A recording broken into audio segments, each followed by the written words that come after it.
Well, hello and welcome back to the Tao Manifesting Tarot. This is the tarot reading for real and honest people. The other tarot readings that you're going to be getting on the internet these days are not done by bad people by any stretch of the imagination. I think they're ditzy, many of them. I think they're lost, and I think they're basically just wanting you to pay attention to them. This is the tarot reading that says, I value you as a human being. I think you're important. I want to inspire you to manifest. But that means you have to take responsibility. You have to be active. It's not just going to come to you. You have to be active. Now, with that in mind, we keep in mind what's going on in the world or at this point in time. This is not some fairy-tale third-dimensional world where there's fairies and there's the good energy is going to come and find you and you're just going to, it's going to be so wonderful. We don't do that stuff. Life and life energy has existed long before any of us even were alive. It's going to continue on no matter what happens to humanity. The idea is to pay attention, and that's one of the real values of tarot. Tarot is the science of potential. But potential needs activation, meaning you got to get off your ass and you have to do something. You have to change something. You can't sit there passively and then bitch about the results. You can't do that. I mean, you can bitch about the results. That doesn't make any difference. But real honest-to-goodness tarot is the science of potential. I've been doing tarot for over 20 years. I've done astrology for over 50. Astrology is the science of cycles. So we can take a look at everything that's happening in the world as a bunch of continuing cycles.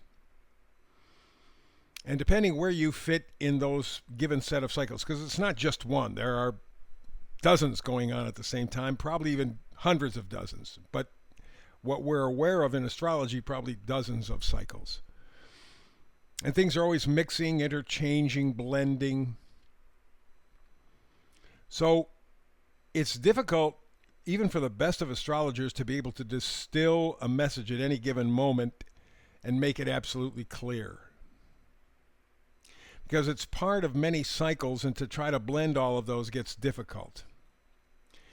Astrology is extremely good, however, for picking out certain cycles and going, ooh, we're coming into this one. Last time that happened, we had this. So I would look for kind of something like that. However, it may be a little bit different, but at least it gives you a clue. And it's not satanic, it's not devil worship. It's, as I said, the science of cycles. It's like knowing here in America when Labor Day is coming up, or Thanksgiving or Christmas, or that's not predicting. That's knowing cycles. And that's the same thing that astrology is. You never give up your power or authority, but at least you have some sort of a roadmap. In tarot, it's here is the energy. 5 cards, here's the energy.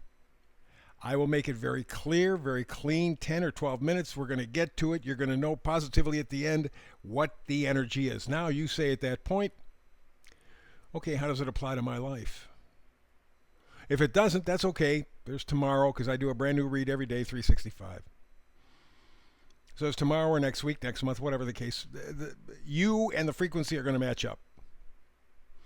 If you don't do it today, no sweat. But the idea is to inspire you, present a good, clear, solid image of what kind of frequency is surrounding you at this point, and then you choosing, does it fit or not? If it does, what am I going to do about it? So let's begin. Middle card, Oracle card, sets the mood for the reading. It says, all that glitters. Looks like there's a big mountain or hill or whatever the heck of gold.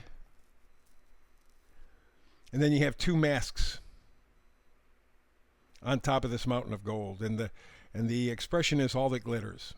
You've heard the expression probably, all that glitters is not gold. But that's really what rules human behavior. Now, I don't know why we choose gold so much over some other things. I know it's yellow and shiny and bright and so on and so forth. Some people may say, if you go back in prehistory, back about 10,000 years ago or even farther, before the Younger Dryas, if you know what that means, there were the Anunnaki.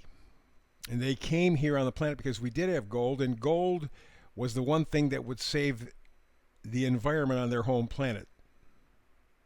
I'll stop there with the story, but that could be where we got the initial idea of gold being so valuable. Whatever it is, we bought into it. Silver, copper, whatever, doesn't make any difference. So the idea is that all that glitters is gold. That's what we're sold.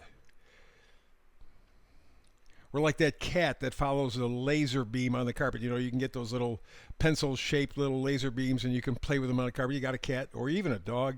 They'll chase that damn thing. There's nothing to it. There's nothing there. It's a figment of their imagination. Figment. I know, I just was playing on words there. Figment of their imagination. And it's the same thing with this gold that we're being sold today. Oh, do this, and it's going to be work hard, do this, and you're going to, and if you do, you succeed, and it's bullshit. It's all bullshit. Has been bullshit. John D. Rockefeller, who was one of the most disgusting human beings ever on the planet, said back around 1900, "I don't want a nation of thinkers. I want a nation of workers." I think it was just the reverse. I think he said, "I want a nation of workers, not thinkers." In other words, he doesn't want you to think. He doesn't want you to have independent thought. He doesn't want you to have freedom. In part because he knows that human beings generally are not going to take responsibility. We're cowards. We're going to run away from responsibility. And so from that standpoint, I guess he kind of has it, but he simply enhanced that. That's why he paid in his day the equivalent of about $2 billion to shape the school system we have so that people would be doers, not thinkers. He set up the system of bells and classes and stuff so that you'd be familiar working at factories. All your expectations were developed in school. He also, by the way, created big pharma, big medicine, big oil, big banking. There's a whole, man, I could do literally 24 hours on what a bastard John D. Rockefeller was, but he was the one, not the only one, but he was one who large part shaped our lives. And we live like that. We don't even think about it. So we chase this thing that's supposedly valuable, and in the end it's not valuable at all. We're blinded by the light. It's like that cat in the laser beam. Blinded by the light, man. Chase that little thing all over the carpet. You're never going to get anything because there's nothing there, but that doesn't make any difference. You're chasing it. You're doing exactly what they want you to do. You're not thinking, you're doing. That's what they want. Takes us to the meme today. Never become so thirsty that you drink from any cup that's presented to you. Be selective, be smart, be wise. That's the problem. That's the crux. And that is, above and beyond all else during this time in history, the battle. It's for our souls, it's for our spirit, it's for our humanity. Are you going to be the cat that chases the laser beam knowing there's nothing there? Why do you think people are more unhappy now than they've been in a long, long, long time? And yet we have all this shit around us, all these things. Of course, as part of the plan, they got us addicted to these things. Now they're pulling back on these things. Ooh. And because we missed these things,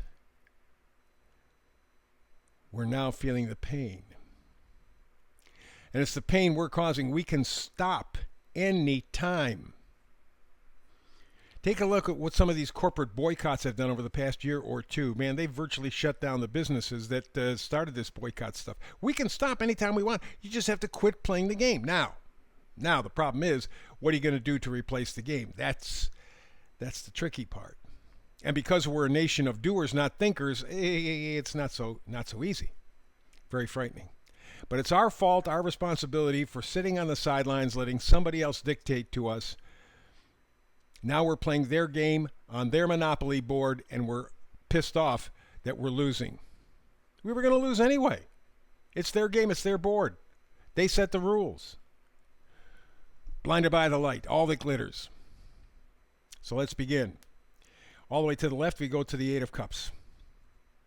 Eight of Cups is leaving something that you're attached to, you're connected to emotionally. That's what cups are. I mean, they tell you this romance shit. It could be. But more often than not, especially when we're dealing with manifesting, cups are things that we're emotionally connected to. It could be good, could be bad, but we're connected, we're addicted. And the Eight of Cups says, you finally realize you are chasing that laser beam on the carpet, you're walking away. And I mean for good. Eight of Cups says, I'm out of here, and I'm never coming back. Breaking that addiction. You literally, in essence, become the next card, the Emperor. You become your own authority figure, your father figure. You take leadership for your life. Now, it doesn't mean it's going to make you rich or famous or even good looking. But it means that you have authenticity as a human being. And when you do that, your life begins to take on a whole new dimension. So, Eight of Cups, walking away from stuff that you are emotionally addicted to. And you have the authority to do that with the Emperor card. I have to be my own father figure. Got to do it. Got to do it. Got to take responsibility. Next card over, doesn't make it any easier. It's the Hierophant. The Hierophant is organization. It's a belief system. Group identification. One of the things that we have to do once we decide we're going to take responsibility for our emotional addiction, our blindness, we have to start moving forward. And that's the sticking point, because people are not thinkers, they're doers. Here, tell me what to do, I'll do it. But God, if I have to think about it, I can't do it. Hierophant says, think about it. Hierophant says, think about it. I think the only thing that's going to save humanity is to break down the whole system. I mean the whole system, destroy it. And all the people who are running it. You got to start over. That's the tricky part. But I think it's pretty simple. What we go is for authenticity. We operate in much smaller units, much smaller groups. We work together. We work to a vision and go from there. But this one centralized system of control and power, you see what's happening. They flick a switch, and 2 weeks ago, 3 weeks ago, whatever it is, half the computers in the world go down. Ooh, you see why they want you electrified? Because they can control you, you moron. Think. Final card is really where you are headed. Four of Wands, the 1111 card. Wands is positivity, excitement, enthusiasm, joy, harmony. You want stability in your life. And remember, I was saying that if you can connect to your purpose, there is joy that happens in life. If you can be authentic, that's what the Four of Wands is all about. When you get your authenticity, and the only way you're going to do it is tearing down the system and starting over. I mean, tearing it right down. Find your authenticity. Doesn't mean you're selfish, doesn't mean you're myopic, doesn't mean you're narcissistic. Your authenticity, what you really are at spirit level. Do that, the 1111 will show up in your life. Never become so thirsty that you drink from any cup that is presented to you. Be selective, be smart, be wise. Don't be blinded by the light. That's the tarot reading for today. Back again tomorrow with another. Between now and the next time we do tarot together, peace and blessings.